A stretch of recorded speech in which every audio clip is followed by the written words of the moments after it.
So remember that last time we talked about cryogenic crystals. This time we are going to focus on semiconductors. That you can see that semiconductors can be used to probe many different candidates for dark matter. I'm going to focus on this, but I will be talking a little bit about how it is used for looking for other candidates too. But since we've been talking about the WIMP a lot, now I'm going to change a little bit the targets. Instead of using the nuclei, we are going to use the electrons in the materials as targets. Okay? Tomorrow we're going to have our last talk, and the goal is to at least dedicate some of the talk to axions and very light particles, okay?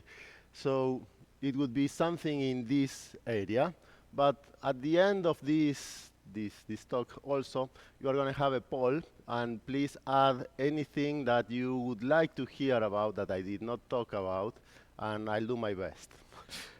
Okay? Okay, so we're going to start with a keys, okay? So here, what you are looking at is a spectrum. This is a prediction for light dark matter candidates, okay? Here you have the parameters, so we are using a target mass, a dark matter particle mass of 10 MeV. So this is very light. Remember that on our last talk, we were talking about things in the order of GeV. Okay, so this is MeV, so 100 times lighter. And this thing interacts with electrons, and it has a light mediator. That's what this thing means here. Okay, so we are assuming these two things for producing this plot here. What is in the horizontal axis is the amount of charge that it produces, okay, and in a silicon target. So you have a silicon target, you have dark matter coming from the halo. When it interacts with that piece of silicon, it will produce some ionization, and the spectrum of the ionization that you expect to see from the dark matter velocity distribution in the halo is this, okay? And this is just the normalized rate. So by looking at this, please think about this question here. I'm gonna, when I change the slide, I'm gonna go into the poll so you can vote, you can join and vote, okay? But I won't be able to show you this thing together with the voting system because to do that I have to pay, okay? So again, think about this. What is better? What would you prefer to have? A mass of 1 gram, so a very small detector, and a threshold of 1 electron? A mass of 10 grams, but a threshold of 3 electrons? Or 1 ton of ultra pure silicon and a threshold of 8 electrons? So look at this, make your decision, and I'm going to change the slide, and please join and vote, okay?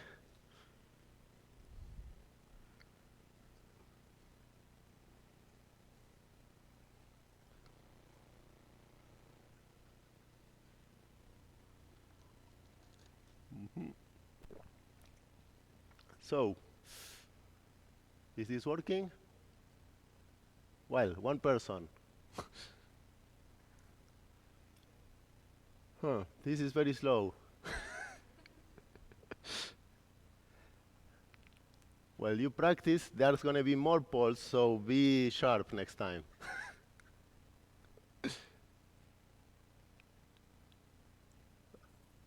Okay, 20 votes in. Oh, I thought it was going to show live this time. Well, okay, now we have an amazing turnout of almost 30. We get to 30, we move to the next slide, and we know the answer, okay? Oh, good. Okay, so, wrong. Okay, so, here, well, most of the people voted 10 grams and a threshold of 3 electrons. 1 gram is the right answer in this case, although these things are close, and you definitely don't want this. Let's see why, okay? So, again, let's take a look at this plot. the mass of 1 gram and 1 electron will give you a rate in these normalized units of 1, okay, whatever. Then a mass of 10 and a threshold of 3, so 3 is here, that is something smaller than 0.01, okay, so 10 times this is still going to be less than 1, okay? So you are, so far, 1 and 1 electron is winning. And a mass of a ton is 10 to the 6, but this is smaller, it's sometimes 10 to the 7, so you are still less than 1, okay? So what's the take-home message? That in the light dark matter land, threshold is the ruler, okay? You really want to have as low threshold as possible. And this is going to set everything for our decisions on what targets we want to have and what kind of detectors we want to have. So this is very shocking. You prefer to have a 1 gram detector compared to a ton that is 10 to the 6 times larger, okay? So this is a lot. Still, with a very tiny tabletop detector, you have a better sensitivity than a huge 1-ton experiment, okay? So be aware of that. So which is going to be our detector of choice for this? Our detector of choice for all the talk today is going to be CCDs and CCD-related detectors. So you may have heard about CCDs. CCDs are what used to be in digital cameras. Okay, so these are pixelated detectors. This here is just a piece of silicon, in this case, okay, with pixels. And if we look at one pixel, what you may have is that you have some ionizing radiation that goes through this silicon, and it produces some electron-hole pairs. And because you have a potential difference here, these things will drift, and you will be able to measure these things. I will tell you how in a few slides. So when I'm talking about ionizing radiation, well, you typically think about muons, alpha, beta particles, gammas, but photons, I mean, in the optic range are also ionizing radiation if you are silicon. Okay, so if you are made of silicon, photons will come in and will produce a pair of electron holes because the band gap of silicon is only 1.1 eV. So that's why CCDs were used as imaging sensors, and they are still used in super sensitive experiments. But in your cell phones, now there is a technology that is pretty close to this, is the one that you are using in Anna's lab, that is CMOS. That work essentially the same, but with some important difference that we can talk about at the end. So this was the origin of the CCDs. So this is how you can use them as detectors for particles. And now we're going to discuss a little bit how can you use these things to look for neutrinos or WIMPs, okay? So you have the silicon lattice. This thing is a crystal. And then you have a particle that is neutral, okay, a neutrino or a WIMP. It interacts with one of the nuclei in the same way that we've been discussing so far. It produces a nuclear recoil, and that in turn produces ionization if enough energy is transferred, okay? And I'm not going to discuss a lot more about this. This will be Dario's talk tomorrow, okay? But what I am going to focus on is this case in which you have a dark matter particle or an exotic new particle, okay? And it interacts with one of the electrons in the valence band here, and it transfers enough energy to this thing so it goes into the conduction band. And when that happens, you create an electron-hole pair, and then hopefully you will be able to see this signal, okay? And remember the plot that I showed you at the beginning. You really want to have a threshold as low as possible, so you want to have something that is able to see, ideally, single electrons. So how are we going to get there? This thing here is a cartoon representation of a CCD detector, okay? So we are looking at this from the top. All these structures here are printed on top of a piece of very thin silicon, okay? So you have a silicon wafer, and on top of that, you have these structures here. The way then a CCD works is that these structures are conductive structures, okay, that are placed on top of this piece of silicon, and then you can apply voltages to these things. So you can apply different voltages. So for example, like what we have here, if you set P1 and P3 to a high voltage and P2 to a low voltage, then you will have here a potential well, okay, where you can accumulate charge in there, sitting in this potential well. Then you have these other structures that are called the channel stops, that these are permanent potential barriers. So you implant ions in the silicon, and that creates a barrier. Essentially, you create a potential wall here. So whatever ionization that you get in the silicon bulk, in the piece of silicon that you have coming from external radiation, it will create charge that will go up, remember, from our previous slide, and then will be sitting on these potential wells. So they will be sitting there, and you don't have any way of reading it. You don't know how much charge is there. So you can expose your detector for minutes, hours, even days, okay, and accumulate charge in these potential wells that we are calling pixels, okay? And the charge will sit there for as long as you want. And this is also truly amazing, that you can have just a few electrons sitting in a potential well for days, and nothing bad happens to them. They don't go bad, okay? So it's true that this is cold, but yeah, okay. So the way to read out this thing is the following, because as I told you before, you don't have any readout structures connected to this thing.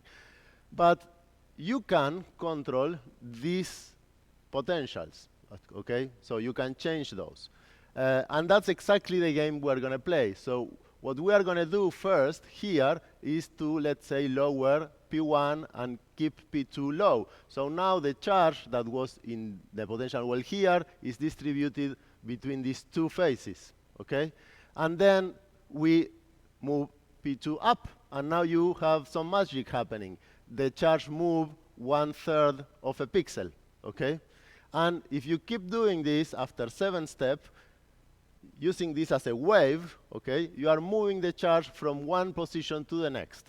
And the charge that was sitting here, it's moved into this other structure that it's at the end of the active area of the CCD, okay, that this thing is called the serial register. This region is also part of the same piece of silicon, okay? The difference between this region and this is that the channel stops that prevented the charge from moving in these directions do not extend into this area, okay? So now charge can move freely in this direction.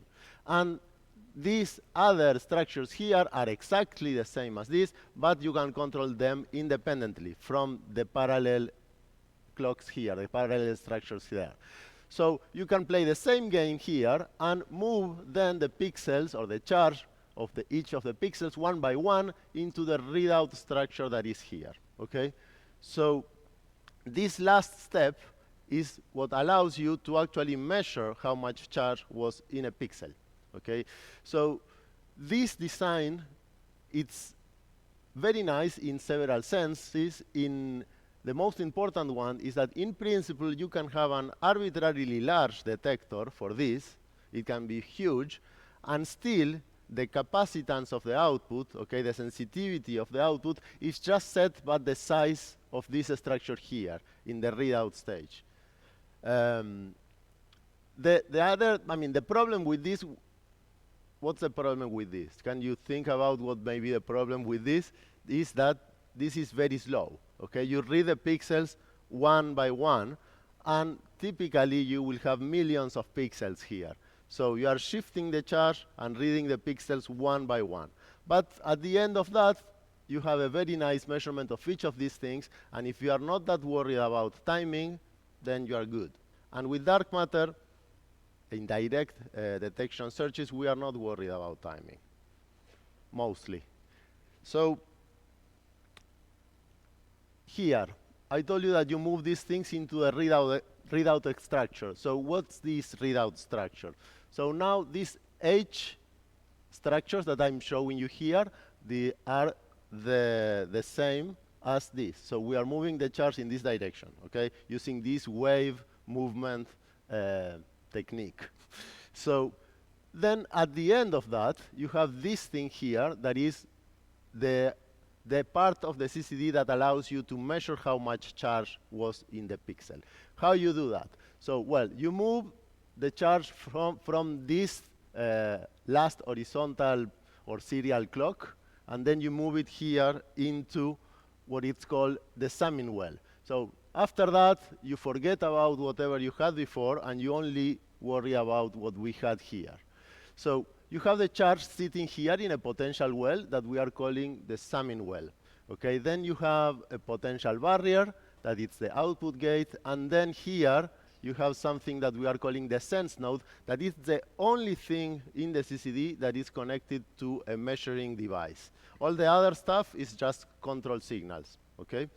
This thing here is coupled with through a capacitor with a voltmeter, essentially, okay? And here I'm showing you the measurement that we are doing, okay? So we are measuring what's the voltage of this thing when there is no charge in it, and we are sure that there is no charge in it because we have this switch here that we can connect, and this goes to a very, very negative voltage, so it takes out any charge that may be there. But then we open it, and now this thing is floating, okay? So the voltage in this thing is just set by all the voltage in the surrounding environment, okay? And it's very hard to calculate what's that voltage going to be, so we measured it. What's the voltage of this thing when this is empty? Okay, is this value, okay? The longer you measure, in principle, the better your estimation of what's this level it's gonna be, okay? Until some point. Then we move this thing up using just a structure that is the same as the other clocks that I showed you before, and then the charge wants to go into this potential well that is in the sense node, okay? So after that, you move everything back to the position it was before, okay, and measure again. And now, because this capacitor has some charge in it, the voltage has changed. So you are able to look at this difference, and the difference between these two levels is going to give you a measurement of how much charge you put into this sense node, this capacitor, okay? And then you can move it back, okay? So you have here another structure that you can move up and move these things into the summing well again, and then you start again with an empty pixel. And you can do this as many times as you want. This is the skipper CCD. The standard CCD would end up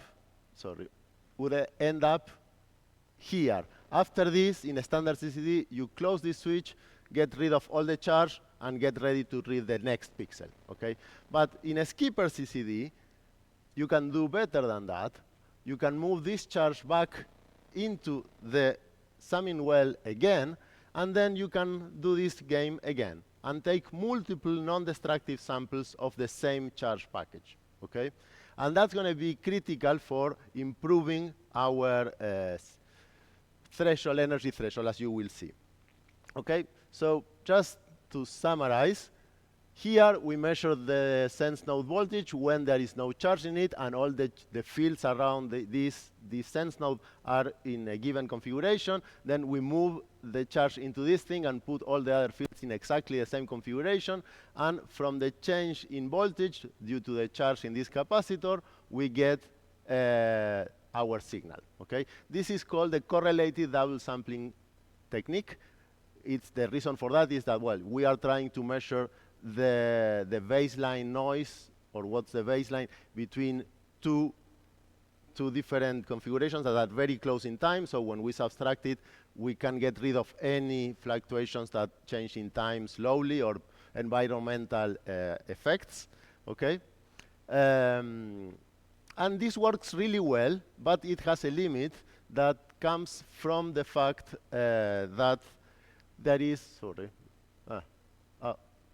okay, I'm going, yes, sorry. So this works really well, but hits a limit that comes from the fact that everything, all the electronics that we know how to build, okay, are affected by what is called the 1/f noise, okay?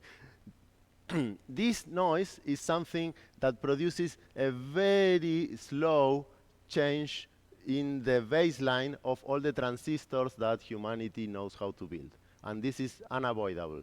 So if you start integrating for longer periods of time to get a better estimation of these levels, okay, then at some point you get rid of all the high frequency variations here because you average them out, okay, and that's nice, but you are starting to be hit by these low frequency changes that change the baseline of where that voltage lives. And this is something that nobody knows how to fix. This is the 1/f noise. But there is a trick that we can play here if we use the skipper CCD, that is this device that allows you to move the charge back and forth and measure it many, many times. And this trick is that if instead of just getting a very long integration to estimate the pedestal and the signal, if we do take many samples that are measuring the same, but in a shorter integration time, then, well, overall, you have the same power to get rid of the high frequency noise, okay? Because you are averaging all of these things. But at the same time, you are not hit as hard by the low frequency noise. And I mean, you can say, okay, but if you have a noise that hits exactly this frequency, and I will tell you, yes, if you have a noise that hits exactly that frequency, that would be really bad. But the good thing about the skipper CCD is that you don't need to read at that frequency. You can just pick a different frequency where you don't have noise, and then do your measurement there. So the skipper CCD allows you to pick where you want to fight your noise battle. The other one, you are just forced to go to low frequency and you will lose, okay? So now the second interactive part of this talk. So this here is data from a real CCD, okay? So remember that as I told you before, this is a pixelated detector, and because you know the order in which you read each pixel, you know exactly how much charge was in each of these pixels, and then you can just put them in an array like this, okay, a matrix, and this will be an image. And you know how much charge is in each of these things. So this was taken at surface level with one of our CCDs, okay? And you get a lot of hits or tracks or signals from environmental radiation, okay? So here I'm showing you 3 different mystery hits, okay? 3 different mystery particles, and please take a look at them. Think about what they can be, okay, from the environment. So we have cosmic rays and natural radioactivity from materials around us. Think about what they can be, and remember that I'm going to change the slide, okay, and then you pick, okay? So, ready? Let's go.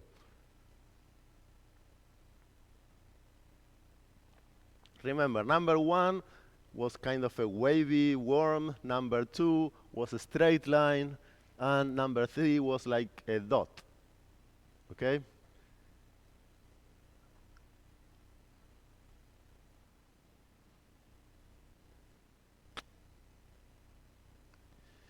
Yeah, when I rehearsed this, the things were moving as people voted, but I don't know why that's not working now. So, come on, we can get to 30 again. 30 votes. Getting close. So again, remember, the number 1 was a wavy worm, number 2 was a straight line, number 3 was a dot. Almost there. Come on, one last push.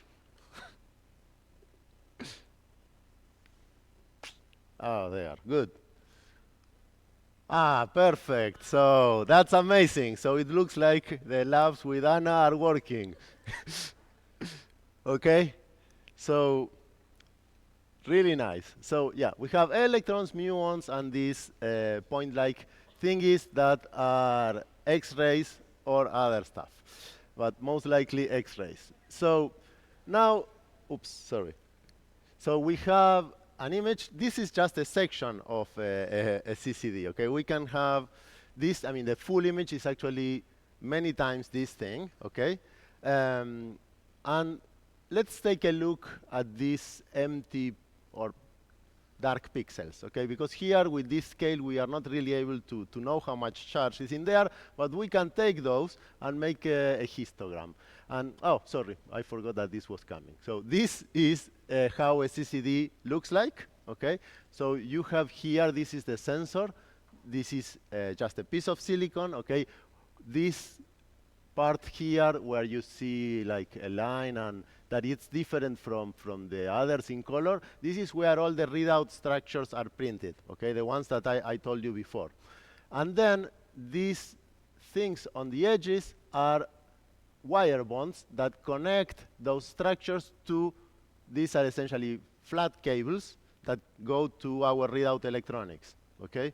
So these hair-like cables are, for example, the ones that I mentioned at the end of yesterday's talk, where the other detectors were hanging from these hair-like cables. So these are those, okay? So this is how a CCD looks like. And the idea for the skipper CCD was proposed in 1990, so a long, long time ago, okay, over 30 years, but it took us about 30 years to get it working properly. And this happened in 2017, so fairly recently, about 5 or 6 years ago. The device was devised by Steve Holland at LBLL. This is Berkeley Laboratory in the Microsystems Labs, whom we've been working together with for many, many years. And then we did all the integration at Fermilab and learned how to use these things because these things had not really existed before. So that took a lot of effort. But again, so this is how a full system looks like. This is a system that we have at the University of Buenos Aires, the Lambda laboratory. So you can see that this is fairly compact compared to other technologies because you don't need to go as cold. It operates well above liquid nitrogen temperatures, which makes your life a lot easier. Liquid nitrogen is about 70 Kelvin, so you can cool this down, and you even need to heat it up to get to 140, okay? You need to, because these things are cold, you need to isolate them from the environment just with a vacuum vessel, the same as a thermos, okay? And this is our control and readout electronics. So you see that these systems can be very, very, very compact. And I mentioned that it operates at 140 Kelvin, that is around 130 below zero, okay, Celsius. And do you know, I mean, can you guess why? So the reason is that we want to minimize the thermal fluctuations, okay? So we minimize the dark currents, the electrons that are promoted to the conduction band just by fluctuations. But because here the band gap is not milli eV, just eV, if we have a very good quality crystal, we don't really need to go below this because the thermal fluctuations are already very unlikely to make an electron jump 1.1 EVs into the conduction band, okay? But in the case of the phonon detectors that we were discussing yesterday, the band gap or band gap equivalent is milli EV. So there you really need to be at millikelvin temperature, okay? So this here is data, again, real data. And here what we are doing is, maybe I'll show this in the other way around. So here, what I'm showing you is what I mentioned before. We take those empty pixels, okay, and make a histogram of how much charge is in them, okay? So this is how it looks. So in the horizontal axis is the amount of charge, and here is the amount of pixels that have that charge, okay? So this peak here is all the pixels that have zero charge in them. This peak here is all the pixels that have one electron in them, two electrons, and then all the other are empty, okay? So the width of this distribution, okay, it's very narrow. It's 0.06 electrons RMS, okay? And what does this mean? This means that if you measure this value, let's say value of 0, you are more than 5 sigma away from confusing this with the next charge quantum, okay? So if you measure 0, the likelihood that you will confuse whatever you measure with 1, it's more than 5 sigma away, okay? So essentially, when you are running like this, you are running in an electron or particle counting regime in which you don't gain anything by improving the noise because of the quantization of charge, okay? This gap is there because the electrons and charge are quantized. If you had particles with a fractional charge, they could appear in this valley, but so far we haven't seen any, okay? So going back to this plot. So this plot is just showing you in the vertical axis what is the width of this empty pixels distribution, okay? In the histogram that we saw, it was 0.6, but that was after taking 4,000 samples. So you can do this trick of moving the chuck back and forth many, many times. In that case, we did that 4,000 samples, then we averaged those and obtained that distribution that I showed you before. So in the x-axis, we have two things. First is the number of samples that we take. So this one here is just taking one sample as a standard CCD, and then the noise, it's about 3 electrons RMS. So that's the width of the empty pixel distribution. So you will not be able to see, discriminate between 1 and 2 electrons if you have a width of several electrons, okay? But you start increasing the amount of samples that you take, and you get here to 0.06 electrons RMS. That is what I showed you before, the distribution that I showed you before. And the dots here are actual measurements, and the red line here is just, it's not a fit. It's just taking the value for the single sample readout noise, in this case 3 point something, okay, and dividing that by the square root of the number of samples that you take. That is the theoretical prediction for uncorrelated independent samples, okay? And what you see is that this follows pretty much that prediction, that is the optimal, until here where you start to have some deviation. But this means that we are at the theoretical limit of what these things can do. You cannot do better than this. There is nothing to gain by using fancy techniques of data processing, okay? And the other thing that it's unique, as far as I know, to these detectors is that this resolution is independent of the amount of charge that you have in the pixel. So in the plot before, here I showed you these peaks for a very low amount of charge, 0, 1, and so on. But you can also look at, for example, this is the spectrum produced by a nuclear, by a radioactive source that is called iron-55. The shape of this is not important for what I want to say, but just look at the axis. Here we have thousands of electrons in the pixel, okay? And then if we zoom in into this very tiny region, this is what we see, okay? So we are able to tell apart if we have 1554 from 1555, which is absolutely amazing, okay? Not super useful as far as I know, but still it's cool, okay? And now I'm going to show you how that looks like in an image. This, again, all I've been showing you is actual data. This is also, we are taking a very tiny piece of the full image that I showed you before, okay? This square here. And this here is the distribution for the charge in the pixels in the full image. And here we are starting operating this as a standard CCD that can only take one sample, okay? And then we are start adding more samples and looking at how it looks like, okay? So you see here the number of samples, the noise going down, the distribution getting narrower, narrower, narrower, narrower, narrower. Most of the pixels are empty, okay? And now you see here that in this region of the CCD, actually the central pixel had one electron sitting in this pixel, but of course we weren't able to see it until we did the skipper trick and reduced the noise to sub-electron level, and now there is absolutely no doubt that there is an electron sitting in this central pixel, okay? Now that we have found a detector that has an extremely low energy threshold, okay, now we need to find a good place to take it and look for dark matter, okay?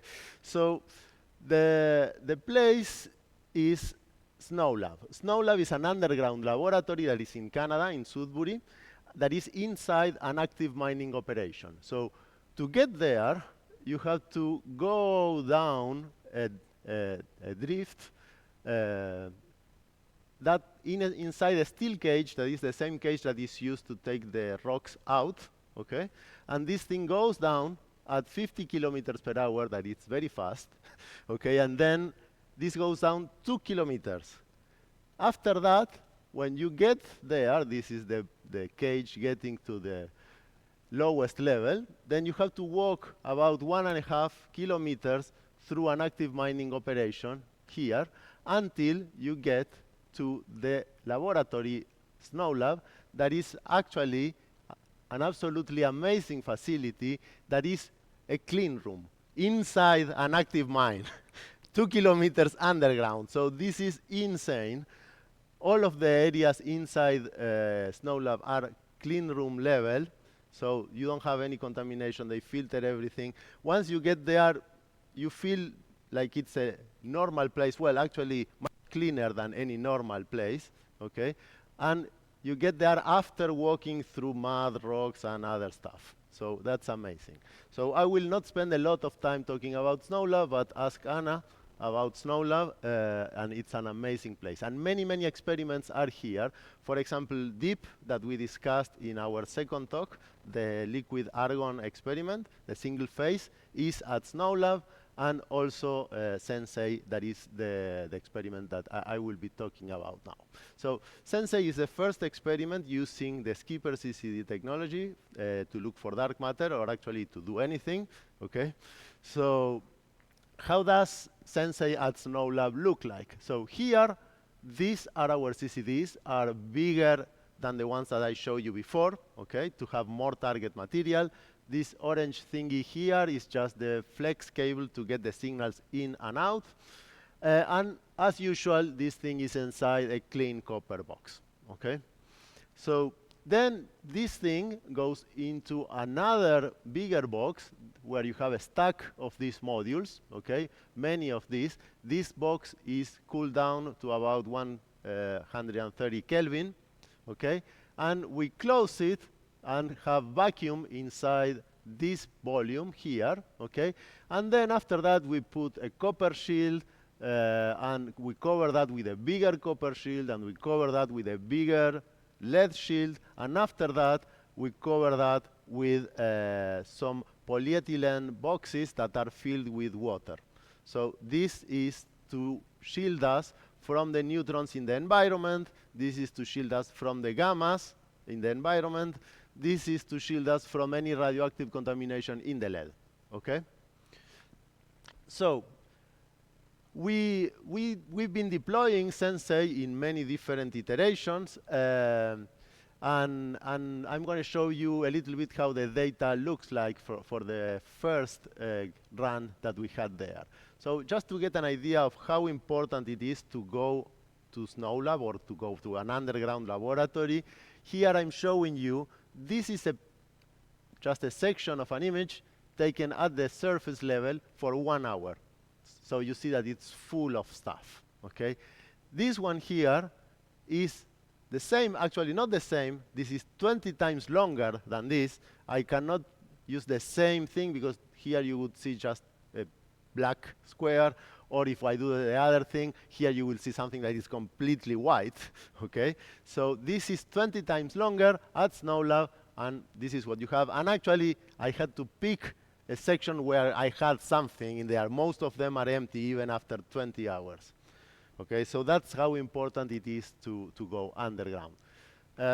So we did a search with Sensei. We took data for some time, okay? And then we did a search. We looked for these low energy events. Remember that we are looking for super low threshold because that's the only chance that we have to see something if we are looking for light dark matter. And after that, we got not a spectrum, but a table, okay? So here, I'm showing you the amount of events that we had with 2 electrons in them, the amount of events that we had with 3, and the amount of events that we have with 4 or more events, okay? Sorry, 4 or more electrons in them, okay? So here, well, we don't have any. We have a completely clean spectrum for any pixels or events or clusters with 4 or more electrons in them.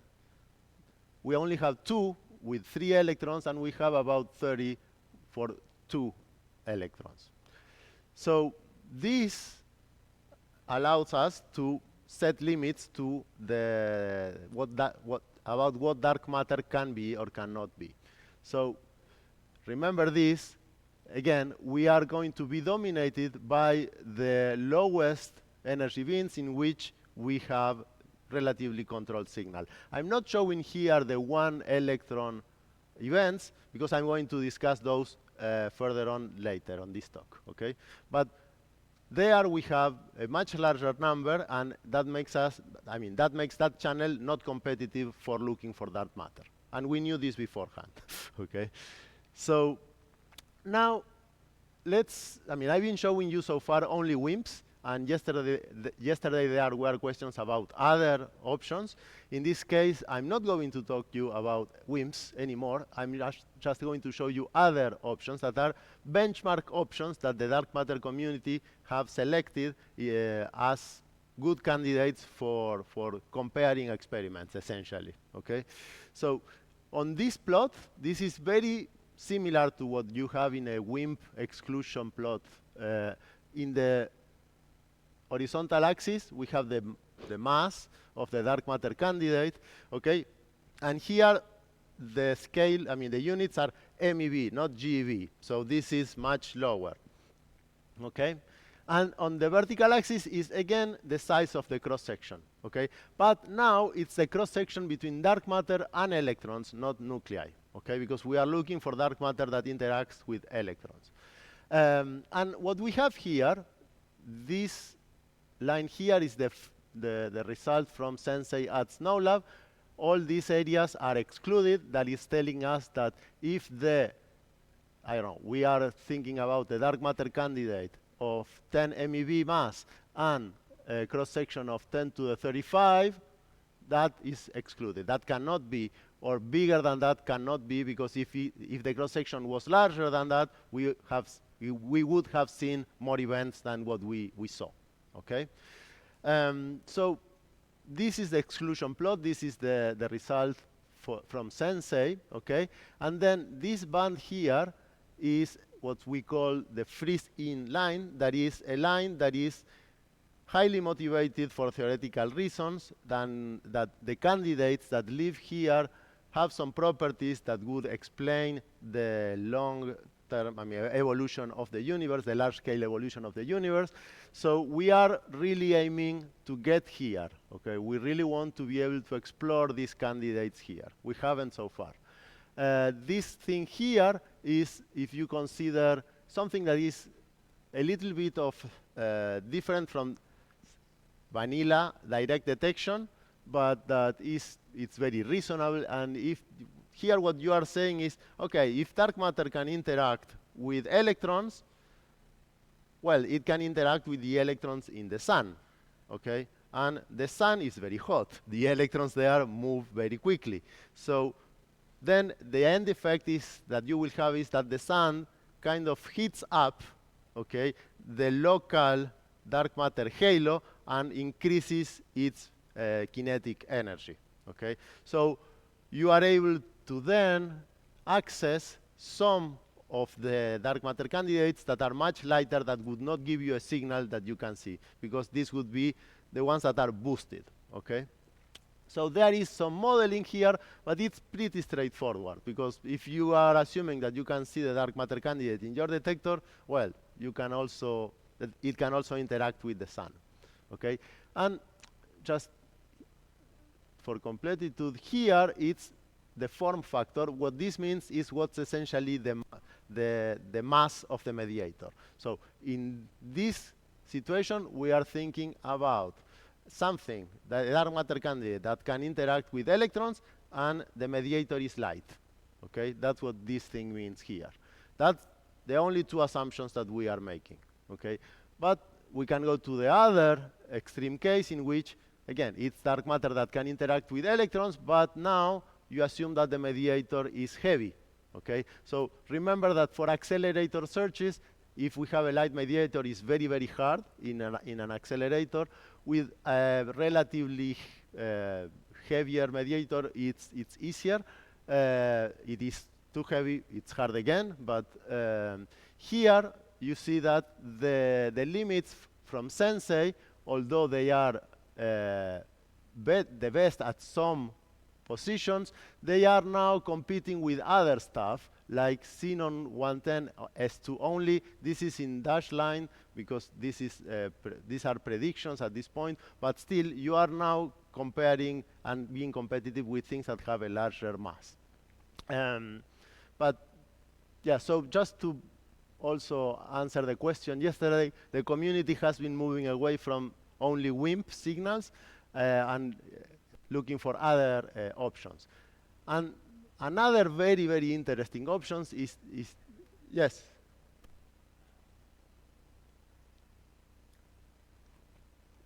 Thank you. In the previous plot, do you know what these benchmark models for the heavy mediator are? This one here? Yes. So this, I mean, this blob actually includes a lot of stuff. I mean, it's not as well motivated as this one, but I mean, we can discuss this afterwards, but it includes a lot of stuff. You can also see that there are two different shades of orange, so there are lots of things there. But essentially, these include families of models that best explain the cosmological observations. So, I mean, you can have the dark matter candidate that solves other problems that you have in cosmology, or you can have a dark matter candidate that just solves one. The ones that live here solve many of the problems. The ones outside maybe just solve one. Great. Okay. Thank you. So this one here is, oh, sorry, one thing that I forgot to mention here is that in these two cases, we are looking at what it's called scattering. So this is very similar to what we had with WIMPs and nuclei. So we have the interaction of two things, and then the same two things come out. Okay, you just have some energy transfer between them. But there is another option, that is absorption. That is essentially that you have a dark matter candidate that can be fully absorbed kinematically in your detector, and then you have access to the full mass of this thing. This is very similar to what you have with photoabsorption and photons, okay, in which the full energy of the X-ray, for example, goes into the detector, okay? This is equivalent to photoabsorption. And if you are in that situation looking for those candidates, also here, Sensei is the most sensitive experiment for a large range of possible masses, okay? At the lowest bound is just the silicon band gap. There, if you have a photon or a dark photon that has a mass smaller than 1.1 eV, even if it full mass converts into energy in your detector, it won't be enough to promote one electron in the valence band into the conduction band. Okay, so this is just to show you three different models that are chosen. These are benchmark models chosen by the community that are highly motivated and then that are extending beyond the WIMP paradigm. Okay, so Sensei has been going on since the first skipper worked. Now we are here, okay? We recently deployed more CCDs in a better box, and now we are in our second science run. Sorry. So the second science run in which we are on right now, we split this in early science run, in which we dedicated all our efforts on measuring and improving the dark count rate, and then a second part of the run in which we accumulate a big corpus of data in order to do a WIMP search. Sorry, not a WIMP search, a dark matter search, as I showed you before, okay? But with more mass and hopefully better and cleaner detectors. So regarding the dark counts, one thing that we found out is that a big contribution of the single electron events that we have in the CCD that we cannot get below of was coming from essentially light leaks, but not regular light leaks, but essentially, well, these things, although they are inside a cold box, this box is not completely light tight, okay? We did our best, but it's very, very hard to make things light tight, okay? Anybody in the hotel knows that, because you cannot really close the... So the thing is that although there is no environmental light going inside our vessel, because we have these layers of shielding, the vacuum vessel and stuff, well, the walls of our vacuum vessel are at room temperature, okay? And that's a black body, and that produces black body radiation. So you will have some amount of light inside your vessel, even if it is light tight, okay? So the black body radiation from the walls, then the tail of this thing will be infrared photons that can be seen by our detectors. Those bounce around inside the vessel, and some of them get to our copper modules that, although are closed, there are very tiny gaps on the edges and here in our original design, from which these infrared photons could go into this thing and hit our sensors that are inside these copper boxes. So this here is how the dark count rate looked like in our sensors in this situation, where light could go from essentially everywhere, okay? Then we improved on that by really closing all these gaps, okay? And it went from this to this. These are completely comparable in exposure time, okay? So by doing just this tiny change, we extended the science reach of our experiment by a lot. And this produced the world record for dark counts, that is 1.4 10 to the minus 5 electrons per pixel per day. This translates to essentially that if you are looking at a single pixel, you would need to wait more than 200 years in order to see one electron in that thing, that it's not produced by environmental radiation, okay? And ask Anna, that she was leading this analysis and effort for Sensei, okay? So this is by far the lowest dark count rate of not only silicon or semiconductor detectors, but any kind of photon detector, okay? So, which is also very nice if you are thinking of different or other applications in low rate imaging.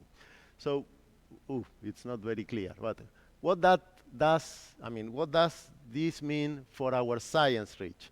So I'm going back to the plot that I showed you before. This is the absorption of the dark photon, okay? Was there a question? Sorry, no. This is the absorption of the dark photon. So the previous result is this line, and it goes here. I don't know if you can see it, but if not, follow the pointer.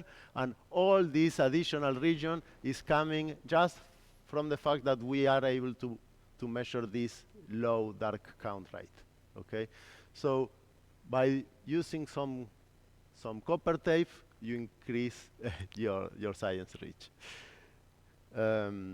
Okay, so I've been talking you about how amazing these things are, but these detectors do have challenges, have problems. Here I'm showing you three of the bigger challenges that we are dealing with right now. This thing here is what we call the spurious charge, and it comes from the fact that when you are moving the control voltages to produce this wave-like thingy to move your charge around, there is some probability of transferring some of that energy to electrons and promoting them. And then you create something out of nothing, and that's very unfortunate. Okay, so this is equivalent to dark counts, but when you are moving your control signals. Then there is another thing that is, well, we have this voltmeter or amplifier in the CCD, okay, and there is some current flowing through this transistor here. And any current that you have will produce heat at some level, and that will produce in turn infrared photons. So those photons are another source of light, very, very dim source of light, but it still is there, that is hitting your active pixels and your serial register and producing charge that is not related to environmental radiation. And then, again, we have this thing that is what we call the intrinsic dark current, that, well, you have some thermal fluctuations and the probability of promoting one electron to the next one. And although I told you that operating these things at 130 Kelvin it's enough, that is true if you have a perfectly regular crystal, but if you have a crystal with impurities or dislocations or cracks or whatever, you will create additional intermediate levels that may allow these things to jump up. So we are also working on improving that. Okay? And just, this is my last slide. This is what's coming next. This is the future. So far, the only results that have been published for skipper CCDs have been coming from two experiments. One is Sensei, and the other one is DAMIC-M, that uses the same technology, the same detectors. And both efforts have been in the order of gram scales, okay? A few sensors there. The next thing that is coming is Oscura, that it's a super big jump ahead. Sorry, there is an intermediate thing that is coming. DAMIC-M actually will have a kilogram scale detector, okay? So far, the results that have been published are in the scale of a few grams, but the goal of the DAMIC-M experiment is to have within a few years a kilogram scale detector. So that is the intermediate jump that we are doing, but this is what's coming in the longer term. That is a 10 kilogram experiment with thousands of CCDs together. So this is more like LHC-like effort in which you have to go to a production mode and fabricate a ton of detectors and have thousands of channels and multiplex that and read out everything. Here is one of the modules, the prototype modules with 16 detectors, 16 CCDs in one single module. And Anna has been also working a lot on this, so ask Anna about Oscura if you are interested. Okay, and that's it. I leave you with this to vote or send suggestions for tomorrow if there is something I didn't discuss that you would like me to discuss. And if you have any questions, I'm done.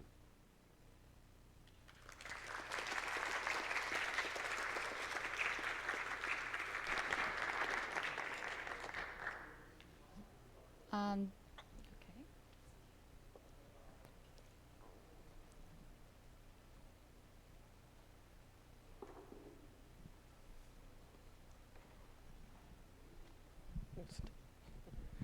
Hello. Hey. So thank you for your talk. I have two questions. One is, what is the minimum mass of the dark matter candidate for light dark matter that you can get with silicon detectors like CCDs or so? And how the threshold of your detector affect this minimum limit of the mass of the dark matter? Could you explain me a little bit more? Yes, sure.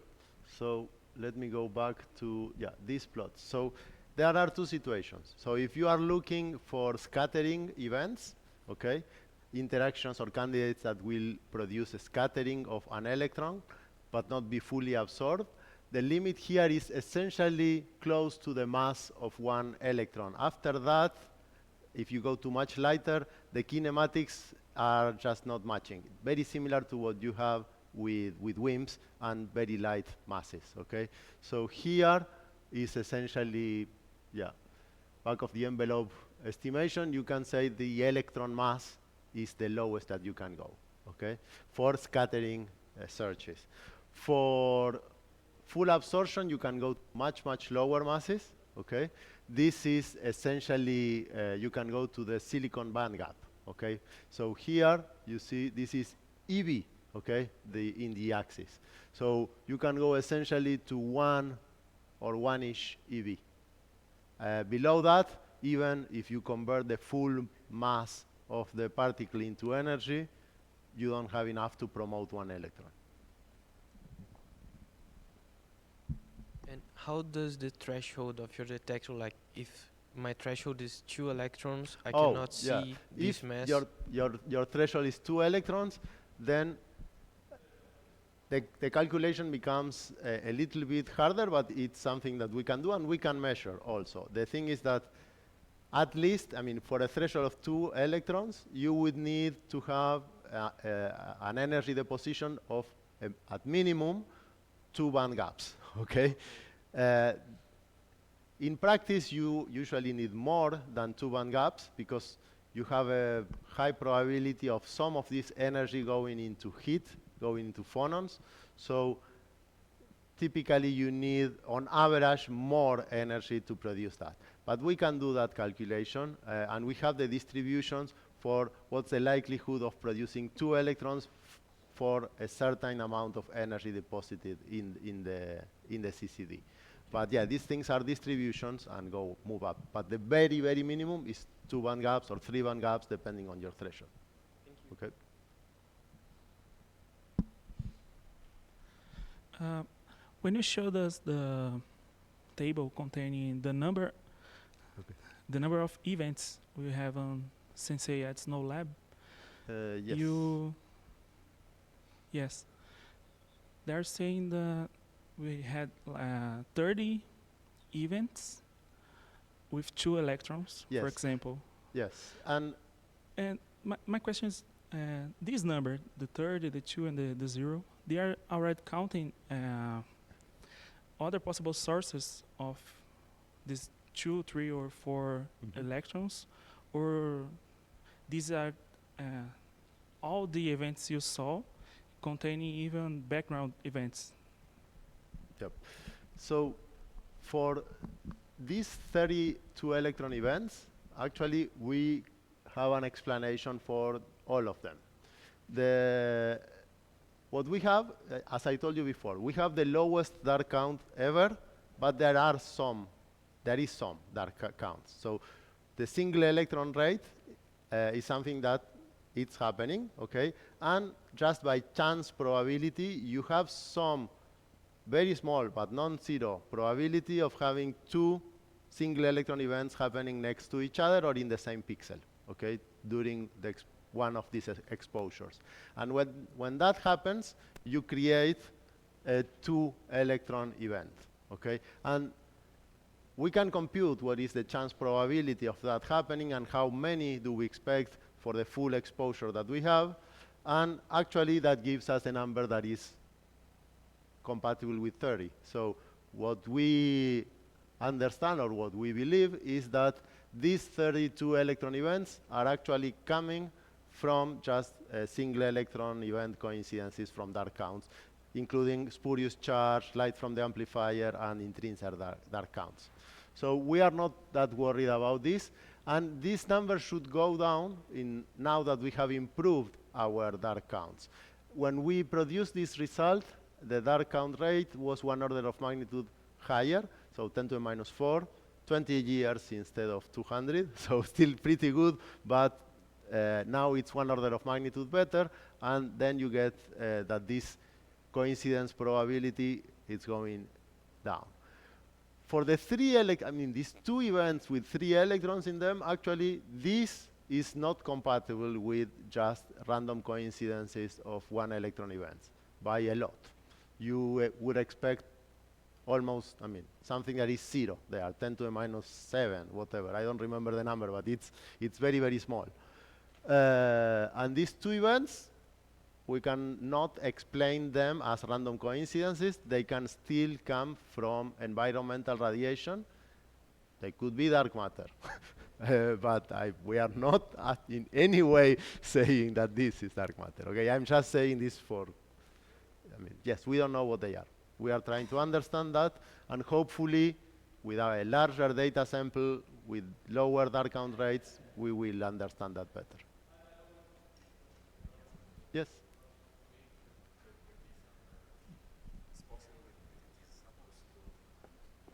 Crosstalk?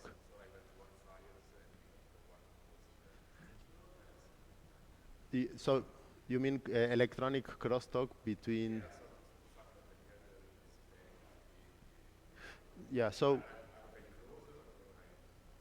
no. So to get to this, we did a lot of selection. So all the searches that we do are blind searches. So we take some data that is unblinded, we develop quality cuts on that, and then we run those without modification in a blinded data set. But to get to this cleanliness level, I didn't go in detail, but there are other detector effects, problem. Sometimes you have what we call bleeding, that if you have a lot of charge in 1 pixel, this wave-like movement of the charge is not perfect, and you may leave things behind, so you have to mask some of these things. You also have regions that have defects in the CCDs, and you have to mask them. But these two, with two it's very hard to say something, but they appear to be uniformly distributed in time and space. But it's only 2, so we don't know. But regarding crosstalk, I don't know if that was your question, but crosstalk, it's a thing, but we do mask for crosstalk. For example, if we have a very large event that deposits a lot of charge in one section of the CCD, because you are reading the pixels all at the same time in the different parts of this, or the different sensors, sometimes you can have electronic crosstalk. So whenever we have an event in one, we mask whatever is happening in the others. Because there are so few events, that's not really a big hit in efficiency. So thanks for the nice talk. Maybe a very naive question, but why are the exposures different for each kind of number of electrons in events? Yeah, because in here, we are using slightly different selection cuts, okay, for the different channels. They are similar, but not the same, okay? Because as I mentioned before, for 2 electrons together, the chance probability is relatively high, okay? So you really want to mask regions in which, for example, you have a slightly higher 1 electron rate, dark current. But then for the 3 and plus, you can be more relaxed about that, because having a 3-fold coincidence, it's much less likely, so you can relax this and also accept regions of the CCDs that have slightly higher dark counts. Let's see, thank you.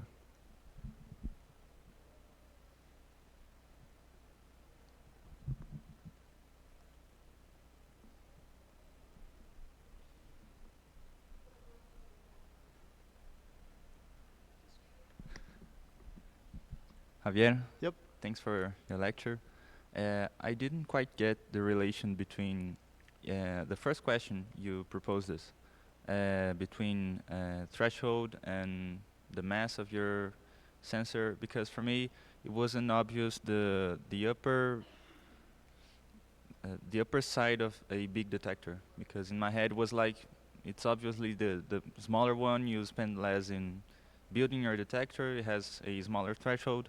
So what will be the advantage of building a big detector? A bigger detector? Yeah. So, ideally, you always want more mass. I mean, that is for true. So if you have 0 background, let's say, you will want to scale up the amount of target material just to be able to access more. I mean, if that doesn't affect your threshold, it will go, I mean, the strength of your limit will grow with the amount of target material that you have. That's for sure. But also, what I'm showing you here a candidate of 10 MeV.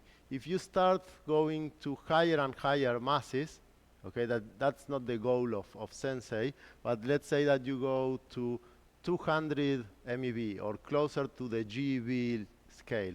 So this spectrum changes and becomes more extended towards higher energies and ionization numbers. So if you are focusing on things that have a mass that is in the order of hundreds of MeV, then maybe having a threshold of 8 is not as terrible because you still can catch a big fraction of the signal. But that's I mean, depending on what you are aiming for. Okay, so it would just extend the range of your mass search. Yes, also. Okay, okay, thank you. But I mean, I think that probably for those ranges, it's very hard to compete with the liquid argon or xenon detectors. Okay, thank you, Javier, very much.